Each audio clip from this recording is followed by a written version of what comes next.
नमस्कार, आपका स्वागत है। दोस्तों, अगर आपको भी ऐसे 6 संकेत मिलते हैं तो आप भी समझ जाइए कि हनुमान जी आपके साथ है और आपकी रक्षा कर रहे हैं। दोस्तों, कभी कभार हमारे जीवन में ऐसी परिस्थिति उत्पन्न हो जाती है जिसका सामना करने की क्षमता हमारे अंदर नहीं होती है। हम प्रयास करके थक जाते हैं लेकिन उस परिस्थिति से निकल नहीं पाते हैं। ऐसे समय में केवल ईश्वर ही हमारी मदद कर सकते हैं। इसी कारण हमें ईश्वर के साथ की आवश्यकता होती है।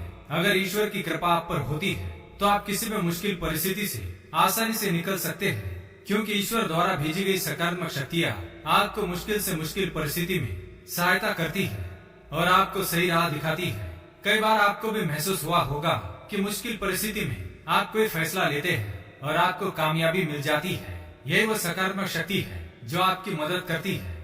लेकिन इसके उलट जब ईश्वर हमारे कार्यों से नाराज रहते हैं तो वे अपनी कृपा दृष्टि हम पर नहीं रखते और कितनी भी कोशिश करने के बावजूद भी निराशा ही हाथ लगती है, क्योंकि शास्त्रों में कहा गया है कि जिस मनुष्य का अनिष्ट होना तय होता है ईश्वर उसकी बुद्धि पहले ही हर लेते हैं। फिर वह ना तो अच्छा सोच पाता है और ना ही अच्छा कर पाता है, उसे केवल बुरा ही बुरा दिखाई देता है। इसलिए दोस्तों, हमें यह प्रयास करना चाहिए कि ईश्वर की कृपा दृष्टि हम पर बनी रहे। आज हम आपको बताने जा रहे हैं कुछ ऐसे संकेतों के बारे में जिनसे हम ये पता कर सकते हैं कि हनुमान जी हमें अपनी आंखों से देख रहे हैं अथवा उनकी कृपा दृष्टि हम पर बनी हुई है और उनकी सहायता से हम हर क्षेत्र में कामयाब हो सकते हैं। तो आइए जान लेते हैं वो कौन से संकेत हैं। पर उससे पहले अगर आपने चैनल को सब्सक्राइब नहीं किया है तो इसे सब्सक्राइब कर लीजिए, साथ ही वीडियो को लाइक करना ना भूलें। पहला संकेत, पश्चाताप। दोस्तों, जब आप एकांत में बैठते हैं और आपको अचानक ही मन अपने द्वारा भूतकाल में की गई गलतियों के बारे में पश्चाताप होने लगता है, आप मन ही मन उस गलती के लिए हनुमान जी से माफी मांगने लगते हैं और उनसे क्षमा की याचना करने लगते हैं, तो ये एक संकेत माना गया है। हनुमान जी आपको आपकी गलतियों का एहसास दिला रहे हैं। उनकी दृष्टि अब आप पर बनी हुई है। आने वाले समय में आपके जीवन में कुछ अच्छा होने वाला है, इसका संकेत हनुमान जी आपको दे रहे हैं। दूसरा संकेत, आंखों में आंसू आना। दोस्तों, क्या आपके साथ कभी ऐसा हुआ है कि आप हनुमान चालीसा पढ़ रहे हैं या सुन रहे हैं और अचानक आपके रोम रोम खड़े हो जाए, आपकी आंखों से पानी बहने लगे और आपका मन प्रफुल्लित हो उठे?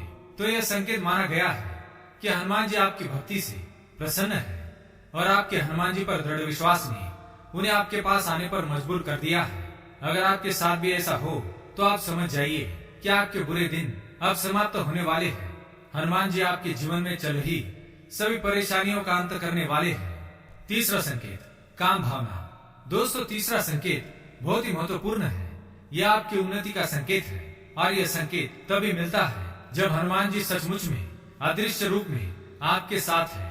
अगर आप अपने काम भावना को वश में कर चुके हैं, आपको किसी पराई स्त्री को देखने पर मन में माता अथवा बहन का ख्याल आता है, तो आप सिद्ध पुरुष बन गए हैं। साक्षात हनुमान जी की कृपा आपको प्राप्त हो चुकी है और अब आपको अपनी मंजिल को पाने से कोई नहीं रोक पाएगा। चौथा संकेत, मदद करने की इच्छा। दोस्तों, अगर आपको मन ही मन दूसरों को मदद करने की इच्छा हो रही है या कोई आपको मदद मांगने आता है तो आप उसे ना नहीं कह पाते हैं, तो यह भी ईश्वर का संकेत है। हनुमान जी स्वयं आपसे अच्छे कर्म करवा रहे हैं। इस समय पर आपके द्वारा की गई मदद आगे चलकर आपके लिए बहुत ही फायदेमंद होने वाली है। पांचवा संकेत, बंदर का घर पर आना। अगर कोई बंदर बार बार आपके घर पर आता है और कुछ खाना उठाकर भाग जाता है या देर तक आपके घर पर बैठा रहता है, तो यह बड़ा ही शुभ संकेत है। हनुमान जी आपके घर पर आने वाली विपत्ति या कुदृष्टि से आपकी रक्षा करने के लिए आए हैं। इसलिए आप उस बंदर को चने अवश्य खिलाएं और हनुमान जी से आशीर्वाद प्राप्त करें। छठा संकेत, लाल वस्तुओं का दिखना। यदि आप मंगलवार के दिन हनुमान जी के मंदिर में जा रहे हैं और आपको रास्ते में लाल रंग की वस्तुएं दिखाई दे, जैसे लाल वस्त्र पहनी हुई स्त्री, लाल पताका या लाल गाय इत्यादि, तो ये बहुत ही शुभ संकेत है। हनुमान जी आप पर प्रसन्न है। तो दोस्तों, क्या आपको भी ऐसे संकेत मिलते हैं? तो कमेंट करके अवश्य बताएं। वीडियो पसंद आए तो लाइक करें, कमेंट में जय श्री राम और जय हनुमान अवश्य लिखिए, साथ ही चैनल को सब्सक्राइब करें। धन्यवाद।